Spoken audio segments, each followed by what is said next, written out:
नमस्कार, प्रणाम और जय हिंद। स्वागत है आप सबों का एक बार फिर से डीएडी के इस क्लासरूम में। और मैं सूरज कुमार लेकर आया हूँ सिचुएशन टेस्ट सीरीज़, जो कि देश का सबसे बड़ा टेस्ट सीरीज़ है। जिस तरह से हम लोगों ने पहले प्री टेस्ट में लिया था, इस बार मेंस में भी हम लोग कर रहे हैं। सिचुएशन टेस्ट भी चल रहा है, स्टूडियो भी शुरू होने वाला है। जैसे ही इसका एलआईडी का रिजल्ट आ जाएगा, स्टूडियो शुरू करेंगे हम लोग। तो आज के इस क्वेश्चन में हम लोग जो बात करेंगे वो बात करेंगे कि किस तरह से एक लेडीज़ पर्स डिज़ाइन करते हैं, अलग अलग तरीके का। तो हमने जो क्वेश्चंस दिए हैं उसमें बहुत सारे ऑप्शंस भी हैं आपके पास, लेकिन हमने जो चूज़ किया है वो चूज़ किया है ladies purse for a fashion show. तो फैशन शो में क्या एलिमेंट्स क्या आते हैं? It should be more shiny, more glamour. So diamond से एलिमेंट लेना, फैशन टीवी का लोगो भी देखेंगे तो डायमंड वहाँ यूज़ किया हुआ है। So it's more of glamour and shine.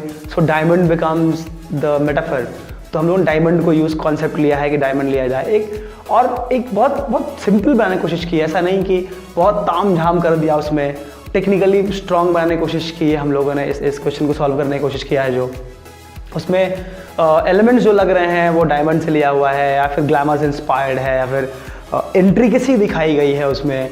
किस तरह से ब्यूटीफुली वायर को यूज़ किया गया, चीज़ों को यूज़ किया गया है। तो पहले जो स्केचिंग जो शुरू किया गया आप देख सकते हैं कि मैंने जो स्केच शुरू किया वो अलग अलग लेआउट्स मैंने बनाए। प्रोसेस हमेशा वही रहेगा कि हम लोग पहले लेआउट्स बना रहे हैं, फिर हम लोग सब चीज़ का लेआउट बनाने के बाद एक प्रॉपर तरीके से एक क्वेश्चन को सेलेक्ट कर रहे हैं, कौन सा वाला बनाना है, कौन सा लेके आगे बढ़ना है। एक बार स्केच सेलेक्ट हो गया तो हम लोग अब पेपर की फोल्डिंग कटिंग में घुसेंगे और उसको एक साइजिंग करेंगे। एक प्रोपोर्शनेट साइज़ लेके हम चलेंगे।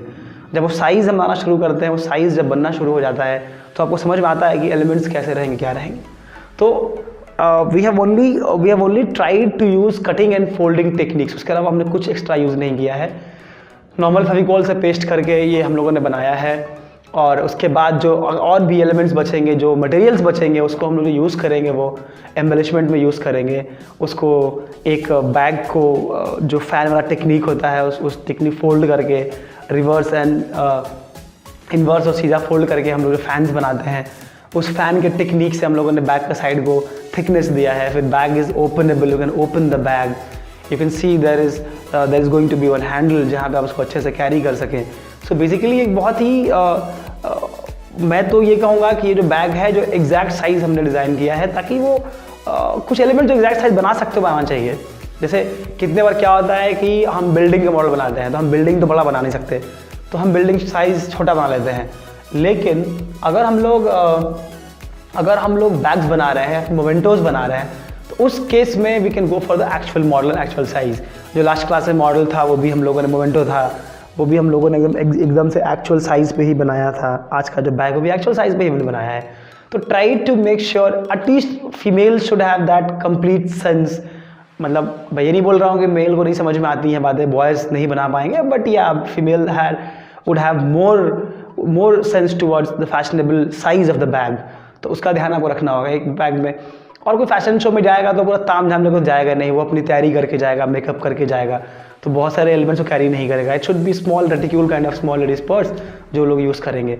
इस तरह से हम लोगों ने बनाया है। कॉन्सेप्ट जब आप लगाते हैं तो आपको सोचना ये पड़ता है कि क्या चीज़ से इंस्पायर्ड हुआ जाए। तो हम लोगों ने फैशन को डायमंड से जोड़ा और हम डायमंड से इंस्पायर्ड हुए। उसके जो ट्रायंगुलर शाइन होते हैं उसको यूज़ किया गया। आप देखेंगे नेट बना के किस तरह से नेट को काट के वहाँ पेस्ट किया गया है। और फैब्रिक और हमने जो मटेरियल जो सजेस्ट करेंगे हम लोग ये करेंगे कि जो लेदर है वो येलो। और जो फैशन शो है उसमें जो गारमेंट कुछ जो होगा उस बैग के आसपास का, यानी कि वो मिक्स एंड मैच भी किया रहेगा गारमेंट के डिज़ाइन से when she is going to carry in the show. तो या basically and anyway should look very subtle. बहुत जैज़ी नहीं बनाया है, बहुत सटल बनाया है, बहुत एलिगेंट बनाया है, क्योंकि वो कॉम्प्लीमेंट करेगा उनके पूरे लुक को जो फैशन शो देखने जा रहे हैं, समझने जा रहे हैं, right. So this is how it is going to be. So I took the complete shape. Now I folded it. Then I used all the elements, cut fold किया, फिर हम पेस्ट करेंगे। फिर उसके बाद हम लोग उसको एक प्रॉपर शेप देंगे, ओपन एंड क्लोजर बनाएंगे उसका। फिर एक हैंडल पे वायर को रैप अराउंड किया, थोड़ा सा हैवी किया है उसको। वो उसका जो वेट है वो इतना हो गया कि लग रहा है कि ओरिजिनल हैंडल का वेट उतना होता है। रैप अराउंड किया, फिर उसको वैसे बनाया। फिर थ्रेड वगैरह भी हम लोग एम्बेलिशमेंट में यूज़ कर लेंगे उसी हिसाब से। ऐसे करके हम लोग इस पर्स को डेवलप करेंगे। तो ये जो मैं बार बार बोलूँगा कि ये जो हम लोग बनाते हैं एक बेसिक आइडिया देते हैं कि मूव ऑन कैसे करेंगे, आप कैसे पहला इनिशियल स्टेप लेंगे, फिर उसको आप चाहे तो लेडीज़ का फेस का एलिमेंट ले लें, आप चाहे तो कोई गारमेंट का शेप ले लें बैग को डिज़ाइन करने के लिए, it's totally up to you. हम लोगों ने एक बेसिक स्क्वायर शेप लिया है, उसमें एलिमेंट्स हम लोग ऐड करेंगे। अब देखिएगा कि इस बैग को एक छोटा सा एलिमेंट हमने एक्स्ट्रा ऐड किया है, जो मैं फेस की बात कर रहा था। तो अभी जो बेसिक बैग बन के रेडी है उसके ऊपर हम एक एम्बेलिशमेंट्स में जाएंगे, तो हम उसी पेपर को यूज़ करके थोड़ा सा फेस उसको स्मार्टली कहीं प्लेस कर देंगे, फिर ऊपर से कुछ एनहांसमेंट करेंगे, शेप्स को यूज़ करेंगे।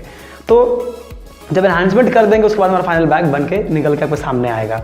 तो बेसिक शेप खड़ा करने के बाद ऊपर से एनहांसमेंट बहुत जरूरी होता है, सरफेस डेवलपमेंट बहुत इंपॉर्टेंट होता है, एम्बेलिशमेंट बहुत इंपॉर्टेंट होता है। उसको आप अलग अलग तरीके से बनने के बाद भी बैग में ऐड ऑन करके आप कर सकते हैं, आगे बढ़ सकते हैं।